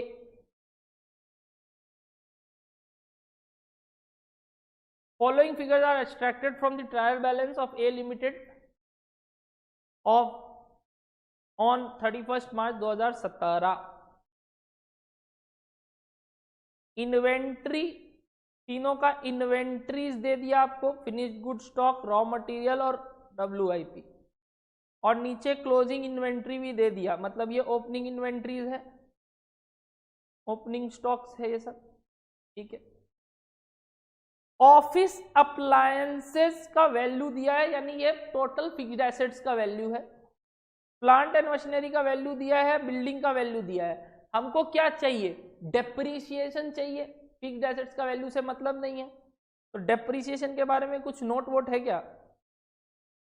हाँ है, depreciation on building to factory office, कहाँ गया? डेप्रीसिएशन के बारे में कहाँ? ये रहा, 5%, 10% और 4%। सेल्स दिया है और सेल्स रिटर्न भी दिया है, तो नेट सेल्स चाहिए मेरे को। Net sales is this minus this. Material purchase दिया है, फ्रेट दिया है, रिटर्न दिया है, तो ये तीनों करके नेट आ जाएगा value with the cost freight के साथ भी। डायरेक्ट लेबर दिया है, इनडायरेक्ट लेबर दिया है, फैक्ट्री सुपरविजन दिया है, रिपेयर्स एंड अपकीपिंग दिया है फैक्ट्री का। Factory supervision, indirect labour, repairs, ये तीनों फैक्ट्री ओवरहेड हो गया, तीनों फैक्ट्री ओवरहेड हो गया। Heat, light, power, rate and taxes, सब ऐसे तो फैक्ट्री ओवरहेड में आते हैं, बट ये इसके बारे में कुछ बोला नहीं कि ये कहाँ लग रहे हैं, तो ये ओवरहेड ही लिखते हैं अभी। अगर कुछ नहीं बोलेगा तो इसको फैक्ट्री मान लेंगे। और बाकी का फैक्ट्री का और बोला, फैक्ट्री ओवरहेड और लगा है मिसलेनियस, ठीक। Sales commission obviously selling and distribution overhead होगा। सेल्स ट्रैवलिंग, सेल्स प्रमोशन भी सेलिंग एंड डिस्ट्रीब्यूशन होगा। Salary and distribution department salary and expenses भी सेलिंग एंड डिस्ट्रीब्यूशन ओवरहेड होगा। Office salary and expenses administration या office overhead होगा। Interest on borrowed funds, interest on borrowed funds, ध्यान से सुनना interest के बारे में। अगर हम कभी अपना फंडिंग के लिए, यानी कंपनी के बैलेंस शीट के लाइबिलिटी साइड में बोरोड फंड्स दिखा रहे हैं और उस पे ब्याज दे रहे हैं ताकि मेरा कैपिटल स्ट्रक्चर बन सके, यानी मेरे बुक्स में पैसे आ सके, नॉट बिकॉज पर्टिकुलर एसेट के लिए, पूरा सब चीज के लिए। अगर मैं कुछ फंड्स ले रहा हूं ताकि मैं बैकअप कर सकूं उसको बाकी चीज के लिए, और वो कैपिटल स्ट्रक्चर का पार्ट है क्योंकि उसको मैंने पर्टिकुलर चीज के लिए नहीं लिया, तो वो पूरा का पूरा बोरोड फंड इज का interest is a financial charge जो कि ऑपरेटिंग कॉस्ट का पार्ट नहीं होता, फाइनेंसिंग कॉस्ट का पार्ट होता है। और मैंने आपको बोला था कॉस्ट शीट से जो प्रॉफिट निकलता है वो ऑपरेटिंग प्रॉफिट होता है, मतलब इंटरेस्ट ऑन बोरोड फंड्स को कॉस्ट शीट में नहीं लेते, इंटरेस्ट ऑन बोरोड फंड्स को कॉस्ट शीट में नहीं लेते, वो पीएल का पार्ट बनेगा। पीएल यानी जब आप बाद में पीएल बनाओगे, कॉस्ट ऑफ सेल्स के नीचे जब ऑपरेटिंग प्रॉफिट आ गया, ईबीआईटी आ गया, उसके बाद जो आप इंटरेस्ट प्रेफरेंस अपो सब करते हो, डिविडेंड देते हो, वो सब माइनस। नॉन ऑपरेटिंग खर्चा है तो वो कॉस्ट शीट का पार्ट नहीं बनेगा। हाँ ध्यान से सुनना, इसके बारे में मैं नोट्स लिखाऊंगा बाद में। अगर वही इंटरेस्ट पर्टिकुलरली एक ऐसे एसेट लेने के पीछे लग रहा है जो स्पेसिफाइड था, मतलब भैया मैं बोल रहा था, सपोज एक मशीन खरीदना था, 5 लाख रुपए का दाम था, या एक लैंड लेना है, बिल्डिंग लेना है जिसका 15 लाख रुपया दाम है। ये बिल्डिंग खरीदे तो 15 लाख लगेगा, मेरे पास उतना पैसा नहीं है, तो मैं क्या करूंगा, रेंट पे लूंगा, और rent is a operating expense, और रेंट लगेगा सपोज मेरा 10,000 पर महीना। सपोज अगर मैं रेंट पे लेता हूं और 10,000 पर महीना लगता है,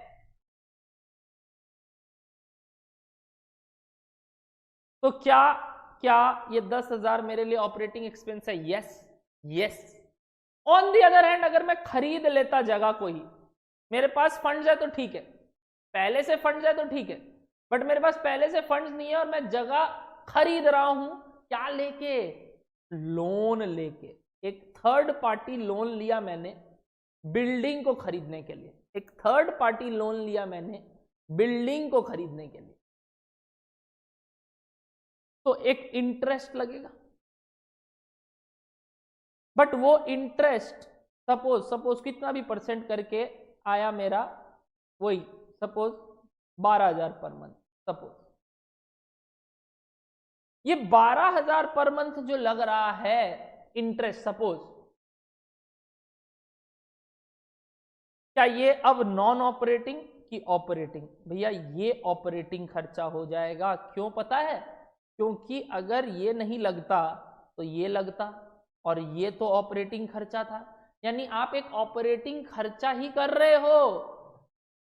क्योंकि अगर आप वो लैंड नहीं लेते तो वो रेंट लगता, मतलब इनडायरेक्टली ये डीम्ड टू बी रेंट है, ये इंटरेस्ट का cost deemed to be rent है। तो भैया हम कब समझेंगे कौन सा इंटरेस्ट को लेना है या नहीं लेना है? सीएमए स्टूडेंट्स आपके लिए एक्सक्लूसिव क्लास इसीलिए लिया गया है। जब तक सम्स बोले नहीं, third party loan for a particular asset लिया गया है, नॉन इक्विटी फंड्स यूज किए ताकि एक एसेट एक्वायर कर पाए, तब तक आप उसको कॉस्ट शीट में मत लेना। यानी interest cost is not included in cost sheet for you, this is the final interpretation. But real life में और जो कॉस्ट अकाउंटिंग स्टैंडर्ड क्या बोलता है वो मैंने आपको बता दिया।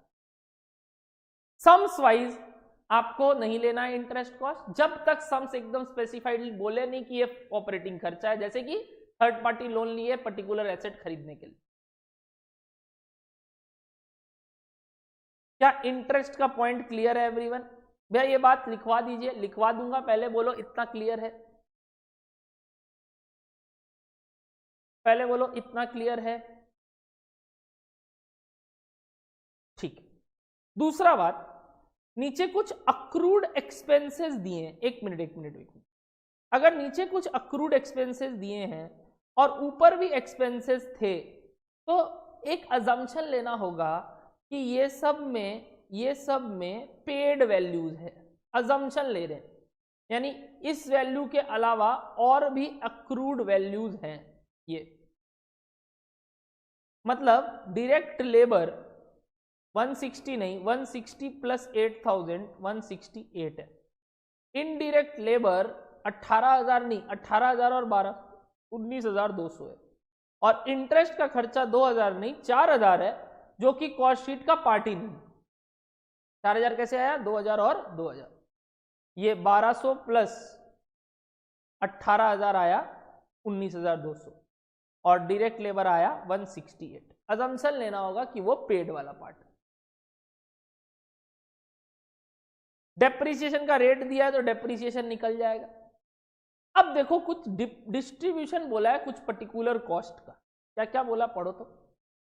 बोल रहा है हीट, लाइट और पावर जो लगा है ना, वो 3 जगह डिस्ट्रीब्यूट करना, यानी तीनों डिपार्टमेंट में डिस्ट्रीब्यूट करना 8:1:1 में। यानी अगर कुछ नहीं बोलता तो मैं इसको फैक्ट्री ओवरहेड मान लेता, बट बता दिया कि ये जो 65,000 लगा है ना, ये इसका 8 हिस्सा फैक्ट्री का है, 1 हिस्सा ऑफिस का है और 1 हिस्सा सेलिंग का है। तो आपको डिवाइड करना आता है। 65,000 8 + 1 + 1 यानी 10 इंटू 8 करके फैक्ट्री का आ जाएगा, इंटू 1 करके ऑफिस का आ जाएगा, इंटू 1 करके सेलिंग का आ जाएगा। वैसी रेट्स एंड टैक्सेस में बोला 2/3 रेट एंड टैक्सेस कितना है? रेट एंड टैक्सेस 6,300 है। बोला ये 6,300 का 2/3 फैक्ट्री का है और बचा हुआ 1/3 ऑफिस का है। ठीक है। वैसी डेप्रिसिएशन के बारे में बोला कि डेप्रिसिएशन ऑन बिल्डिंग बिल्डिंग का जो पूरा डेप्रीसिएशन है, बिल्डिंग का 2 लाख पे जो डेप्रीसिएशन आएगा, कितना परसेंट करके, 4% करके, यानी कि 8,000 रुपए का जो डेप्रीसिएशन लग रहा है बिल्डिंग पे, सिर्फ बिल्डिंग वाला, वो फैक्ट्री, ऑफिस और सेलिंग पे अगेन 8:1 यानी डिवाइडेड बाई 10 × 8 × 1 × 1। भैया बाकी दोनों के बारे में नहीं बोला? अरे बुड़वक, प्लांट एंड मशीनरी का डेप्रीसिएशन तो फैक्ट्री ओवरहेड में ही आएगा, क्योंकि प्लांट एंड मशीनरी फैक्ट्री में बैठा है, और ऑफिस अप्लायंसेस का ऑब्वियसली ऑफिस ओवरहेड में आएगा, क्योंकि नाम ही है ऑफिस का अप्लायंसेस।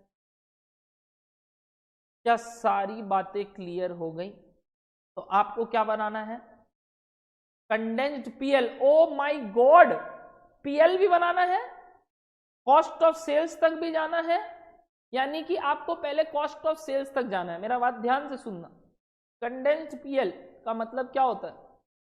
सबसे पहले आप कंडेंस्ड पीएल का फॉर्मेट देख लो। कंडेंस्ड पीएल में खर्चा पहले तो आएगा टू सीओएस। सीओएस के लिए आप कॉस्ट शीट बना दोगे कॉस्ट ऑफ सेल्स तक। उसके बाद टू इंटरेस्ट कॉस्ट आएगा, क्योंकि पीएल में इंटरेस्ट कॉस्ट आता है 2 में, जो कि हो गया 4,000। और यहां बाई सेल्स लिखोगे, कॉस्ट ऑफ सेल्स से सेल्स एडजस्ट नहीं करोगे, यानी cost sheet cost of sales तक बनाओगे और यहां वैल्यू पुट कर दोगे।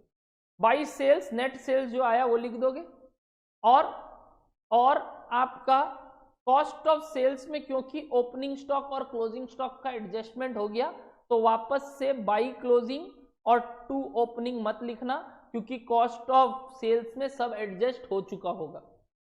तो यहां पे टोटल आ जाएगा और यहां टू नेट प्रॉफिट आ जाएगा, यहां टू नेट प्रॉफिट आ जाएगा, क्योंकि कॉस्ट ऑफ सेल्स और सेल्स का जो बैलेंसिंग फिगर होता है वो ऑपरेटिंग प्रॉफिट होता है। अगर इंटरेस्ट कॉस्ट भी ले लिए, क्योंकि पीएल में लिखना पड़ता है इंटरेस्ट कॉस्ट, पीएल का पार्ट है इसलिए इंटरेस्ट दिया, कॉस्ट ऑफ सेल्स में इंटरेस्ट नहीं जुड़ेगा। तो 4,000 का interest cost, balancing figure, net profit. ठीक है। सीओएस के लिए आपको क्या बनाना होगा? Cost sheet. और आपको कॉस्ट शीट बनाना आता है, बनाना स्टार्ट करो, बनाना स्टार्ट करो। चलो एवरीबॉडी ड्रॉ कॉस्ट शीट, एकदम आराम से, हल्के से। जितना भी अमाउंट था सबका बाइफरकेशन मैंने दे दिया कि कौन सा चीज कहां जाएगा, कैसे जाएगा, कैसे निकालोगे, अमाउंट बता दिया, कौन सा किस ओवरहेड का पार्ट है, सब बता दिया।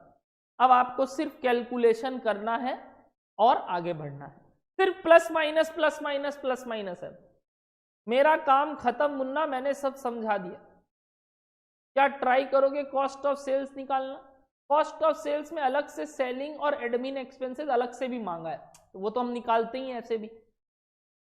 फटाफट बनाओ, फटाफट बताओ। Opening stock of RM plus purchases. अच्छा, परचेजेज में फ्रेट भी आएगा जो लगा, और जो रिटर्न हो गया वो माइनस हो जाएगा, minus closing stock of RM, तो आरएम कंज्यूम्ड आएगा। ठीक है, ये निकालना, आरएम कंज्यूम निकालना।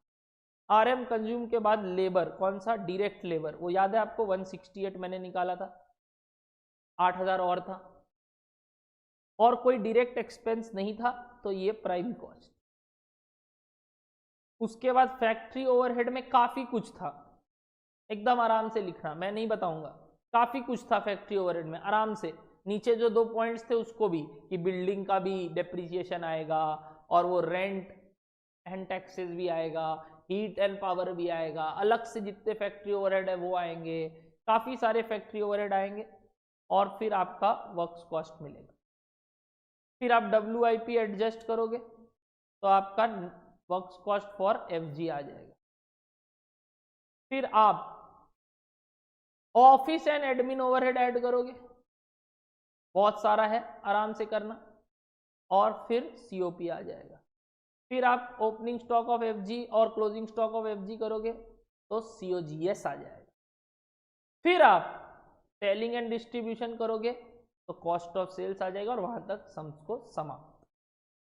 क्या ये ट्राई करोगे आप? मैंने सब समझा दिया।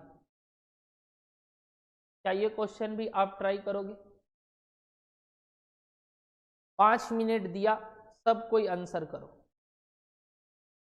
आराम से, जैसे जैसे निकल रहा है आंसर करो। मेरे को सबसे पहले पीसी बताओ, यानी raw material consume plus direct labour.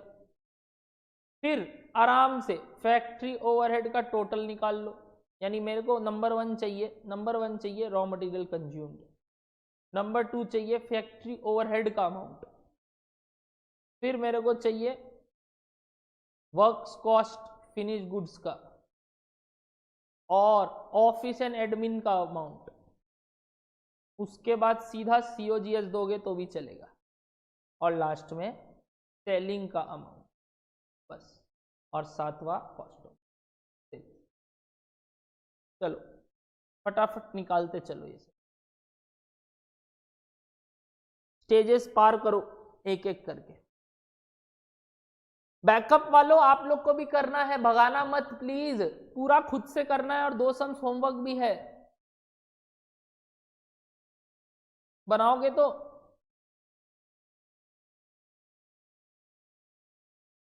Try करोगे प्लीज?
ठीक है, आप लोग ट्राई करो,